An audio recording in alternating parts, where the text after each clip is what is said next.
The next speaker is Subhasree Ghosh, who teaches at the University of Calcutta, where she's an assistant professor of history. She has done research in the fields of gender, migration, and urban spaces, or city spaces.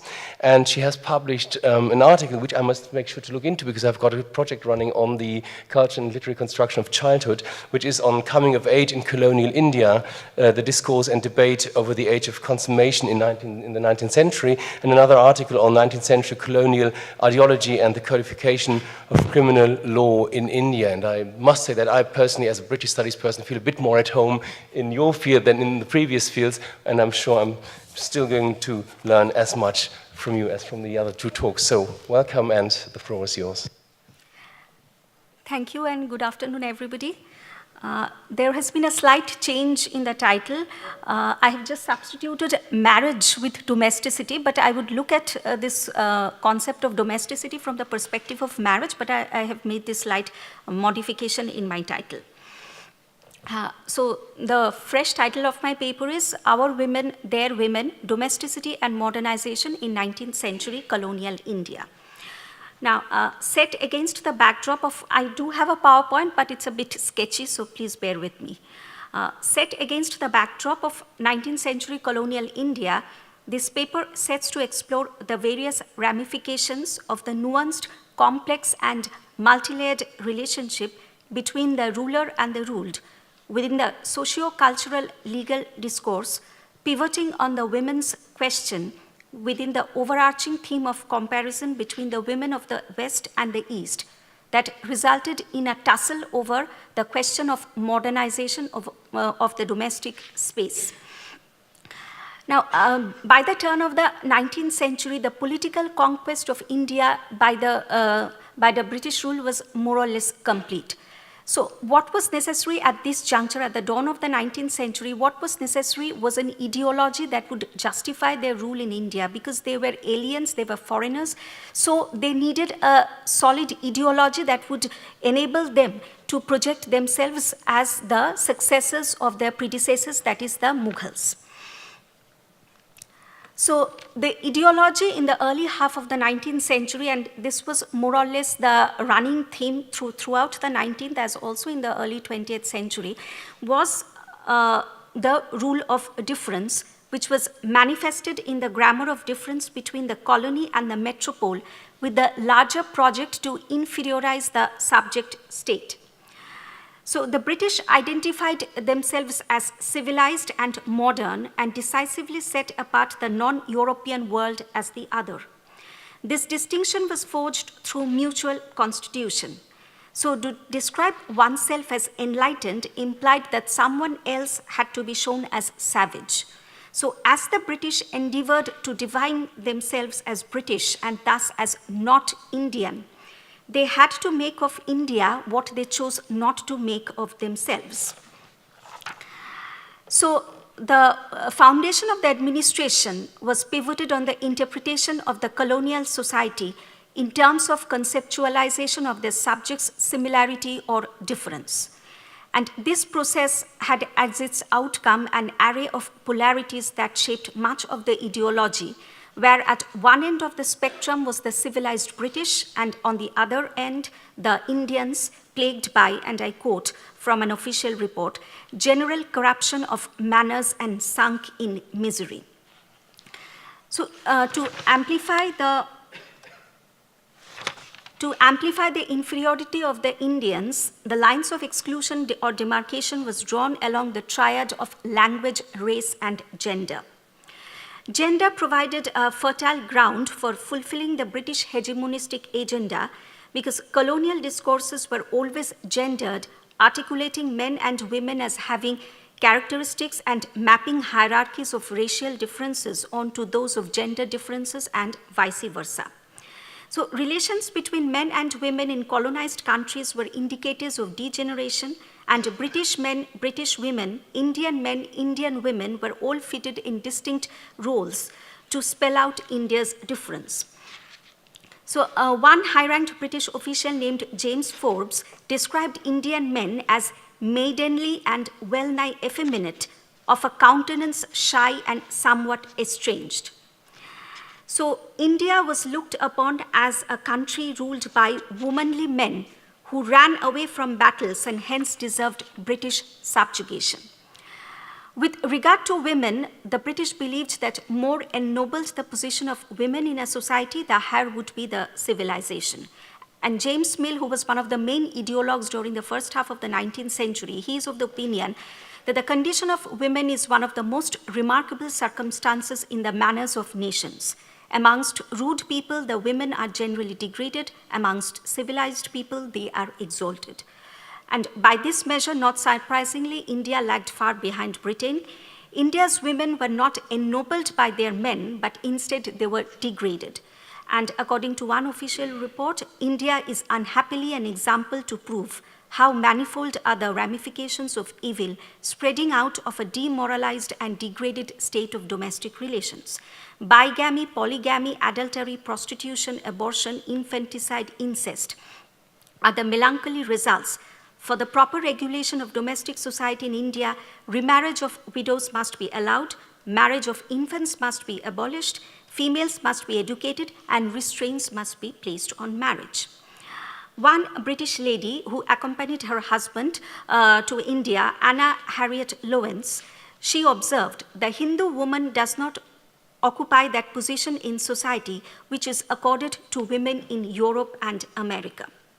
So as Indian men did not perform their duty of uplifting the pitiable condition of women, instead degraded them, the British determined that they themselves should act as the protector of Indian women, by which they could proclaim their masculine chivalrous character as also moral superiority over Indian men. And marriage was actually chosen as this field for this project of emancipation. But why marriage? To the Hindus, marriage was a sacrament which was necessary for the regeneration of both men and women. And according to the religious texts, for a woman, marriage signified the be-all and end-all of her life. As per religious texts, a woman's life cycle commences with marriage, leading directly to the impregnation rite, causing birth to a male child. That was believed to be the ultimate aim of a marriage, to give birth to a male child, with the penultimate goal of attaining heaven. So without that union, a woman is only half a being. The chief object of a Hindu marriage, expounded in some of the religious texts, is the unification of two souls to secure temporal and spiritual happiness and moral perfection. To the colonial rulers, however, the emphasis that a Hindu attaches to a marriage, especially that of a girl, evoked bewilderment and astonishment. And I quote, "In India, a parent's first thought for its girl child is not for its health, not for its wealth, nor for its physical, moral, or mental well-being, but for its betrothal and marriage. Among the Hindus, marriage is as universal as it can be."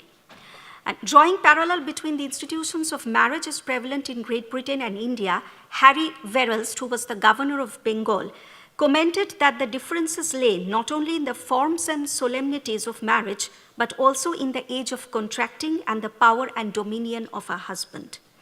Another high-ranked British official, H.H. Risley, placing marriage on a broader context, linked the same with the making and unmaking of a nation. And I quote, "Among the various causes which contributed to the growth of a race or the making of a nation, by far, the most effective and persistent is the jus connubii, the body of rules and conventions governing marriage."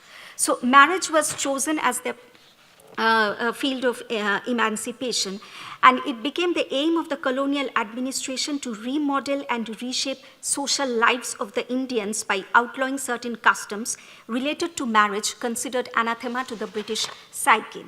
And some of the issues which rankled the colonial administrators were child marriage, especially the marriage of, and it signifies the early marriage of girls. Girls as young as 4 or 5 years were married, as per the religious custom, were married to men who were old enough to be their fathers or grandfathers. And these girls often fell prey to the beastly carnal desires of their husbands, leading to early cohabitation and premature sexual intercourse, often leading to excessive bleeding, early marriages, early childbirth, and also death. And there were reports of the civil surgeons on the perils of premature intercourse, which highlighted, especially after the death due to excessive bleeding, which highlighted how the vagina was teared due to forced sexual intercourse. So all these were definitely an anathema to the colonial psyche, and they wanted to outlaw these so-called evil practices. And this actually resulted, if we look at the outcomes, so these were the outcomes. This resulted in the first major intervention, so to say, was the Regulation 7 of 1819, which brought marriage under criminal jurisdiction by providing for imprisonment not exceeding 1 month to persons found guilty of deserting their wives and families and willfully neglecting to support them. On a more concerted level, we have the Draft Penal Code of 1837, which dealt with this issue of the age of consent. Now, the age of consent denotes the age in which a girl was legally deemed fit to enter into sexual relationship. So the Draft Penal Code, till 1837, the age of consent was 8, and the Draft Penal Code sought to raise it to 9. Any sexual intercourse with a girl below the age of 9 would be deemed as rape, although exception was made in the case of marriage. That is to say that in case of marriage, this age of consent was not applicable. So in case of marriage, any woman even below the age of 9 would not fall within the purview of this act. Also, we have the Widow Marriage Act of 1856, by which the widows who so long were cooped up in their homes, they were not allowed to go out and have a social life. They were required to chop off their hair, have only 1 meal a day, lead a life of hardship, were deprived of all means of sustenance. So Widow Marriage Act was passed in 1856, by which a widow, if she chooses to marry, there is no compulsion, but if she chooses to remarry, she was allowed under this act to remarry. So in this entire venture, the colonial administration did receive the support of one section of the indigenous population. So we have a triad as regards, on one side, we have the colonial administration.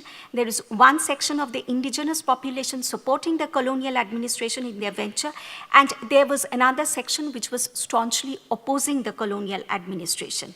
And these two are the two stalwart figures who supported the colonial administration. One is Ram Mohan Roy, who was instrumental in 1829 in coaxing the colonial administration to pass the Abolition of Sati Act, in which the self-immolation by widows on the funeral pyre of their husbands was abolished.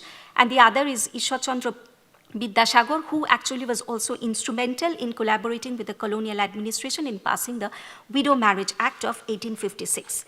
And here is one staunch opponent, Radhakanto Deb. He was an extremely rich, he comes from an extremely rich business family of Calcutta, who believed that Hindu tradition, who believed in upholding Hindu tradition. It should be rooted, Hindu social life should be rooted in the religious texts and scriptures. So, this was the scenario, say, by the middle of the 19th century. Once we come to the, from the middle of the 19th century, more towards the late 19th century, the 1870s and the 1880s, this tussle between the ruler and the ruled over this question of modernization of the domestic space, this becomes more pronounced. And one of the reasons was the germination of the nationalist consciousness amongst the Indians. So under the influence of this nationalist consciousness, the germination of this nationalist consciousness, any form of colonial intervention was strictly opposed. So these so-called so-called nationalists, who cannot be called full-fledged nationalists at that point, but future nationalists. They were not against reforms per se, but they were against any form of colonial intervention in the form of legislative acts and all. So whatever reform of the domestic space has to be carried out under the aegis of these nationalists, without any form of intervention by the colonial administration. So women, So women became the contested site of this modernity between the colonial government and the so-called nationalists. We do have, so the social space was in a sense divided between the home, that is the inner world, and the world, that is the outer space. And this inner space, the women became the markers of this inner space, the markers of this, the custodians of home. And at a later date, in the early half of the 20th century, we find this gradual transition of women being identified with the nation. So nation as the mother, this concept becomes more crystallized in the early half of the 20th century, but from the later half of the 19th century, we do find the women becoming the markers of this inner sanctity and the markers of this, this inner space. But the colonial government did continue to intervene.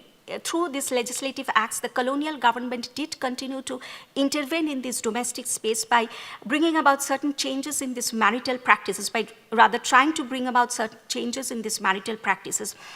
One was the Penal Code of 1860. The draft Penal Code was finally enacted and put into law in 1860. And in it, the age of consent was raised from 9 to 10. So any sexual intercourse with a girl below the age of 10 would be considered as rape. And the exception that was there in the draft Penal Code, that is marital practices would be outside the purview of this clause, that exception was actually done away with.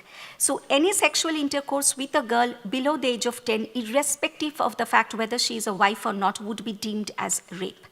Now, it did not raise that much of a protest because according to Hindu tradition, sexual intercourse between a husband and a wife would take place only after the girl attains puberty, that is, the girl starts to menstruate. So the menstruation age somewhere varied between 10 and 12. So any sexual intercourse below the age of 10 was more or less fine with the indigenous population. So this clause in the final Penal Code, they did not raise a storm of protest.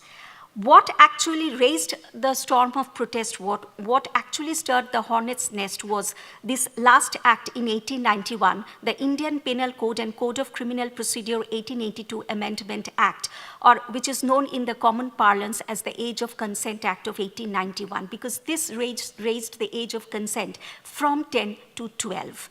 So by the time a girl reaches 12, she already has her menstruation, and according to Hindu custom, menstruation actually means, because menstruation actually means the unfertilized egg, the flowing out of the unfertilized egg. And according to Hindu custom, the menstruation essentially means the killing of the fetus, because the fetus, the egg is left unfertilized. So it means the killing of the fetus, and that is actually a sin. So a girl needs to be impregnated. The moment she has her menstruation, there is an elaborate ritual in which there was a symbolic impregnation was done, in which a girl would be symbolically impregnated. That means that she was now, in the social context, she is now deemed fit to become a mother. So menstruation, so by outlawing raising the age of consent to 12, the colonial administration was actually stepping into a very sensitive issue. And this actually raised a hornet's nest within the indigenous population. There were protests, there were demonstrations outside the Legislative Council, there were large meetings held in Calcutta against it. And these were some of the voices. These were the leading men of that period, the leading congressmen of that period who actually opposed the bill. And the most significant voice amongst them was Bal Gangadhar Tilak. Now, Tilak opposed the bill understandably for interfering in the age-old traditions and customs of the Indian society. And in his speech, he very categorically mentioned, If today the bill is passed, then it will damage our tradition. For him, reform of Indian women should be rooted in traditional norms. He never undermined the need of social reform, but stressed that this should be carried out under the leadership of men, embodying the pristine Hindu way of life. And reformation through government legislation to Tilak was actually reformation through tyranny. The issue was definitely the issue of marital rape, because this actually brought marital rape, although in a limited sense, because if the girl crosses the age of 12, if the wife crosses the age of 12, it is no longer a marital rape. So in a limited sense, marital rape was criminalized, and this was actually the main bone of contention. A law so bad as that which makes the cohabitation of a husband with his wife rape is not to be found in any other country. A law which will peep into a married couple's bedroom and make holes and openings in the windows in order to enable the magistrate to look into is possible only in this country. How can, in any civilized country, a husband be held guilty of rape? And in this context, it is pertinent to mention that at that point, marital rape was not a criminal offense in Britain. So the question was also raised within the Indian circle that if marital rape is not a crime in Britain, then how could you criminalize marital rape, although in a limited sense in India? So the question revolved around this. So women became the contested site of modernity between the colonial government and also the nationalists. While the administrators charted out the roadmap of modernization and amelioration of the plight of Indian women that would ultimately convert them into ideal modern women, where they would have the right to choose their partners, they would have the age of marriage would also be raised, the age of consent would be raised. Indians like Bhudev Mukherjee felt that modernization along Western lines would rob them, that is Indian women, of chastity and modesty, which are the hallmarks, which he considered are the hallmarks of Indian women.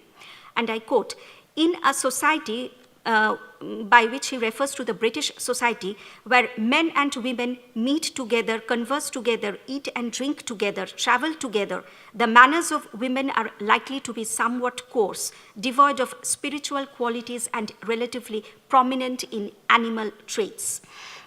There are several autobiographical accounts of women and memoirs also, like that of Kundomala Devi, who points out, "If you have acquired real knowledge, then give no place in your heart to Mem Sahib-like behavior." Mem Sahib refers to British women. This is not becoming of a Bengali housewife. Another lady, Krishna Bhabini Dasi, who traveled in the 1880s to England along with her husband, came back and wrote a memoir about her experiences in England. And she wrote, "Women also drank to the same extent as men. A grandmother, mother, and daughter all descend to the liquor shop early in the morning. The grandmother is around 80 years of age. Such a ghastly sight can only be witnessed in England." And she concludes that that Indian women must not eat, drink, or smoke in the same way as men. They must continue the observance of religious rituals. And another lady, Radharani Lahiri, wrote in 1896, "Of all the subjects a woman must learn, housework is the most important." So Bhudev Mukherjee, he time and again stresses, "India must learn to take care to retain the spiritual distinctiveness of its culture that would enshrine its true identity." So while the British concept was predicated on saving women from the clutches of social evil, which the emasculated Indian men remain silent of, the germinating nationalist consciousness resented colonial interference. Their prescription consisted of emancipatory role of a woman to strengthen the inner domain, which would effectively mean introduction of new norms, but at the same time retaining the essence of the inner spirituality of indigenous social life. Colonial exposure had actually vectored within the enlightened Indians, that is those who could partake of Western education, a creative introspection, a burning desire to tally and contrast everything with the epistemological legacy set forth by the West. And in it, the main emphasis was re-invoking cultural indigenousness. So the emphasis was that that one should go back to one's culture. Women increasingly came to be identified with home. She was accorded the supreme reign in the domestic space. Reformation in the domestic sphere for these men was to be conceived within the framework of women being elevated as able companions of their husbands, not liberated of their husbands, but able companions of their husbands. Her dress, food, manners, education, her role in organizing life at home were to be remodeled so that she could become the better half of her partner. So we see a plethora of domestic manuals actually coming into fore in the 1880s and in the 1890s, which actually highlighted on how to become a good housewife and how to convert women into the goddess of their homes, or the specific term is Griholokhi, that is the goddess of their home and hearth. As the husband is the support of a Bengali girl's life, it is a duty to follow whatever advice he gives her, whether it is proper or improper. Kaliprasanna Ghosh, the man at the middle, emphasizes that women's education should be formulated strictly within the framework of righteousness and religion. So on the imperial side, as more and more British middle-class women established their homes in India, from the 1870s and the 1880s, we do find British women accompanying their husbands to India. And as more and more of them accompanied their husbands to India and created homes in India superior to their indigenous counterparts, who they felt were immured from infancy to age within the bare and silent walls of those castles of ignorance and listlessness they called their homes. Thus, imperial domesticity, its supposed superiority to Indian domesticity, and the place of British women in maintaining such domestic superiority were all thought to bolster the success of imperial power. Political significance of imperial domesticity extended beyond the boundaries of home. Feminine dignity and prestige, as enshrined in the domestic space, became the indicators of progress and superiority. The concept of difference with regard to home was an effective medium for both the colonizer and the colonized. While for the colonizers, reiteration of difference was a vehicle for proving one's superiority and consequently justifying rule, for the colonized too, the rhetoric of difference was a tool for towering over the rulers by proving their moral superiority, especially in the domestic sphere. Thank you.